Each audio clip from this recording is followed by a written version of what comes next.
Hi, and welcome to God Works Weekly. I'm Jeff Heisner. Find us on Facebook and Instagram at Concordia Market.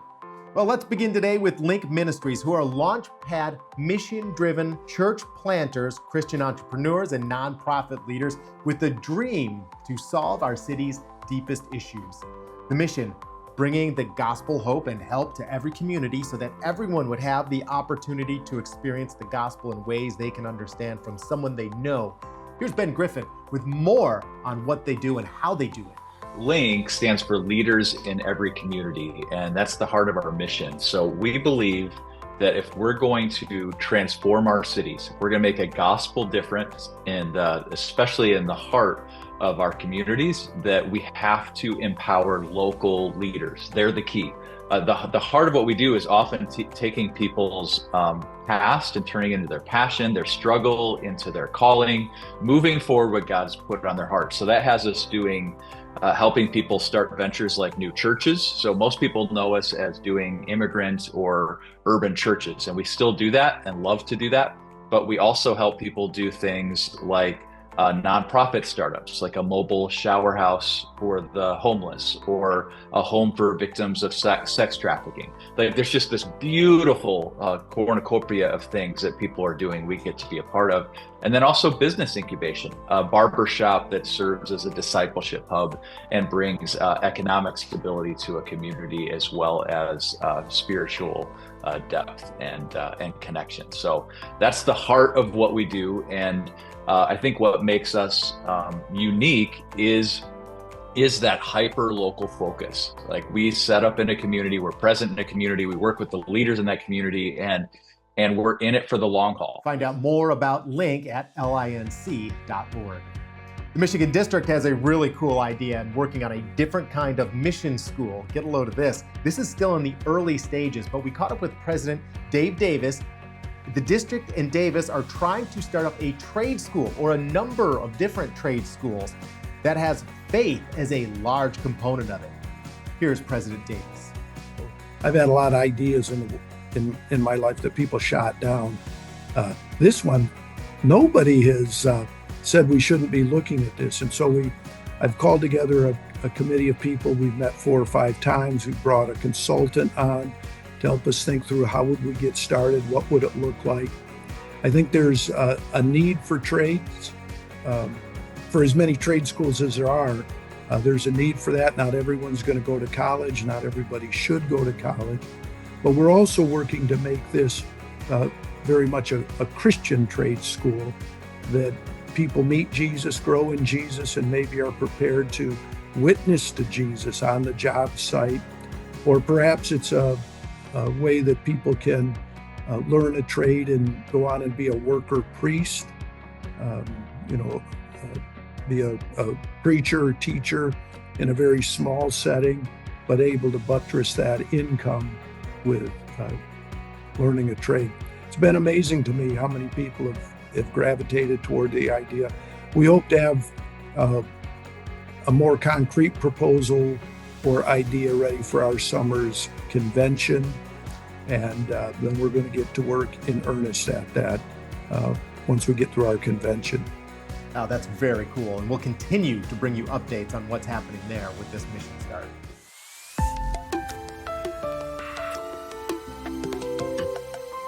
Going inside Concordia Market, and we're joined right now by Zach Hartman from Actually Fun. And Zach, tell us what Actually Fun is and how it can help youth ministry.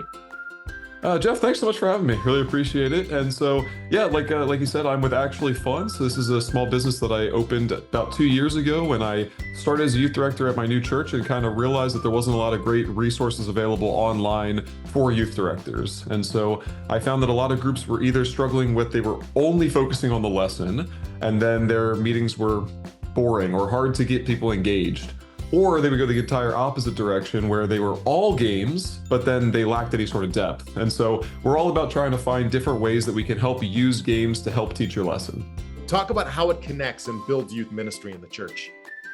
Yeah, and so like I said, I mean, if your group comes together and all you do is play volleyball or dodgeball, like, that is fun, and there is value in that, because the first step of building a relationship is building bridges between people. It's finding points of commonality. It's creating shared experiences that is the first step, and those games help with that. But if that's all the deeper you ever go, they have that at school, right? And so I try to make a really big point of emphasizing with my group, hey, this is going to be different than what you're used to at school. This is going to be something that's deeper and more meaningful, and you're going to build relationships that last a long time. And so what we'll try to do is take that next step, which is tearing down walls, giving them opportunities to be vulnerable with each other, giving them chances to trust each other and show each other, hey, I'm going to be there for you.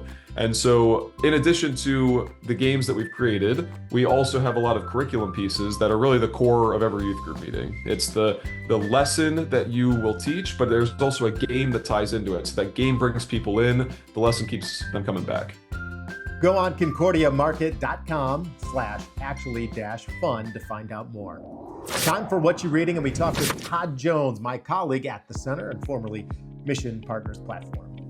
I just finished a series, and this is the one I really like. Tim Balzinger has a book, The Mission Always Wins. I don't know if it's backwards on your side or not. Quit Appeasing Stakeholders. So it's a leadership series. I think there's 5. He's putting out a few more, so it grows. They're pretty thin little books, so I cheat in that way that they're thin.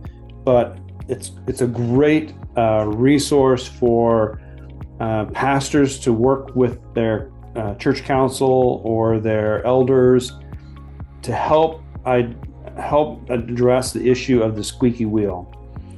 In most of our congregations, the squeaky wheel gets the attention and the focus, and it sidetracks the church from its mission, and that's one of the ways that our congregations decline and suffer in decline, even though the pastor and the staff are just running around like crazy. It's because they're trying to address squeaky wheels instead of focusing on the mission. So he's got some really excellent practical ways of addressing that in your congregation as well. But great leadership nuggets in a tiny book. You can read it it takes like an hour and a half to read through it at the most.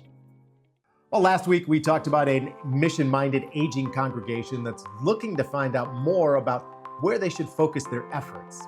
Well, we caught up with Bob Newton, a missionary himself and former district president, and asked him his thoughts. So a bigger question then is whether or not they are open to investing in a plant that might not be in their exact area, but they're investing in a mission start where the population is different, If they're an outgoing, open church, they love the Lord, people are felt welcome, then they can do a lot of outreach as a community, and that can be the gathering place because they're a homogeneous unit. Someone like Greg Finke going in there and really walking with them to learn how to share their faith, period, with their acquaintances who aren't in that church, all right? And Finke would be your guy. Well, thank you, Bob. And let us know what you think. We want to find out more what would be a good idea and how a church like this could get involved and focus their mission efforts. Leave us a note in the comments section, or you can email me directly. And if you want to know any more information about the topics that we discussed today, make sure to check out our show notes. Thanks for watching God Works Weekly.